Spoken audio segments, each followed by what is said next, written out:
Сайн байна уу? Өнөөдрийн үзэх хичээл бол сул чигүүрээр товтолж даам гарах. За энэ хичээлийг үзэхээс өмнө чигүүрүүдтэй танилцуулъя. За цагаан тоглогчийн баруун гар талд цагааны богино чигүүр. Зүүн гар талд цагааны урт чигүүр. За харих бол эсрэгээрээ цагаан тоглогчийн талаас бол харын урт чигүүр нь цагааны баруун гар талд, харын богино чигүүр зүүн гар талд.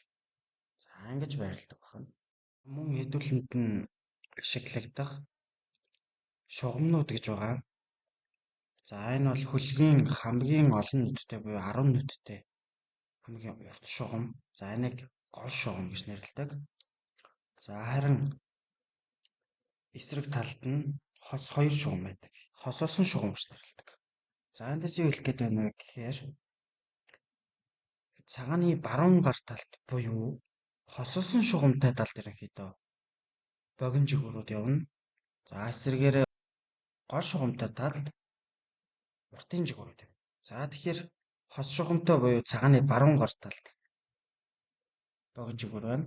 За эсрэг талд нь уртын жигүүр. Цагааны тоглогчийн баруун гар талд байгаа харын гол шугамтай тал нь мэдээж уртын жигүүр.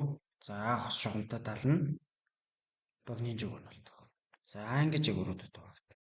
Өргөт хожих аргуудын нэг нь бол яах аргагүй даам гарах явдал. За тэгэхээр айлын сул жигүүрийг ашиглан түүнрүүн товтлоод даам гарах ёстой. За энэ байрлал дээр гэвэл за уртын жигүүрт харын 3 хүү. За харин эсрэг талд нь цагааны 4 хүү. За хамгийн гол нь 25-ын хүүнд саад болж байгаа ганц хүү нь ерөөсөө 15. Хэрвээ 15-ын хүү байхгүй бол даам зам ерөнхийдөө нээгдчихнэ гэсэн үг.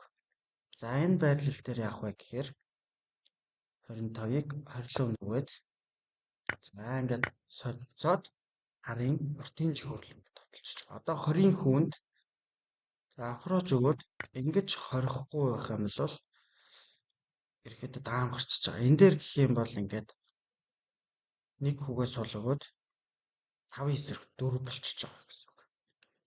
За тэгэхээр эндээс ерөөхдөө ингээд ямар нэгэн өөр нүүдэл нүгээд явхад 20-ын хүү 15 руу ороод эндээс 4-лөө 5 аль руу ч даам гарах боломжтой болчихж байгаа. 47, 33, 49.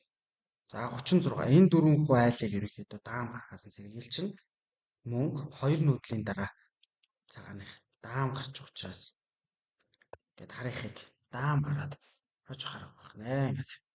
За дараагийн байрлал. За энэ байрлалыг авч үзвэл харын богино жигүүрлүү тоглох боломж цагааны талд байна. За 16-гийн хүү явах зам байгаа боловч 17-гийн хүү хорцсон байна. Ганцхан 17-гийн хүү оргилж байгаа учраас энэ хүүг нь холдуулаад тэгээд явах замаа гаргаж өгнө гэсэн үг. За 26-аас 21 рүү нүлээ эдэнгүүд нь 11. За ингээд 16-гийн хүү даам гарахад нь харын хөөнүүд ямар саад болох боломжгүй болсон. За мөн 26-гийн хүү даам гарах гэж явах үед 47-гийн хүү хамгаалтанд байж байгаа учраас аюул байхгүй гэж ойлгож байна. За ингээд 2 нүдлийн дараагаар цагааных даам гарснаар ялалтай болох юм аа. За та хэд бүгдээрээ энэ байрлалаа туршиж үзээд өргөө дуустал нь хожих хүртэл нь яваад үзээрэй. Байрлал адилхан 6-гийн эсрэг 6 байгаа. За харин хаашаа товтолж даам гарах вэ гэхээр харын богино жигүүрлүү товтлоо. За 6-гийн хүнд саад болж байгаа 1-ийн хүү. 1-ийн хүү хэрвээ алдсан тохиолдолд 6-аас 1 рүү нүгээд даам гарах боломжтой болно. За тэгвэл яаж холдуулах вэ? Тэгэхээр 11-ээс 7. Та хэрвээ 1-ээс 12 руу шууд идчих юм бол бидний зорилго биелээд 6-аас 1 рүү шууд даам гараад тэгээ очих боломжтой болно. За харин 2-оос 11 рүү идчихвэл мөн адилхан 16-аас 7. За ингэж өгөөд ингэж нэг сул өгөөд за тэгээд 6-аас дээр. Ингээд даам гараад ирэхтэй очих нэ. За одоо бодлогонуудыг би энэ дээр оруулаад өгнө.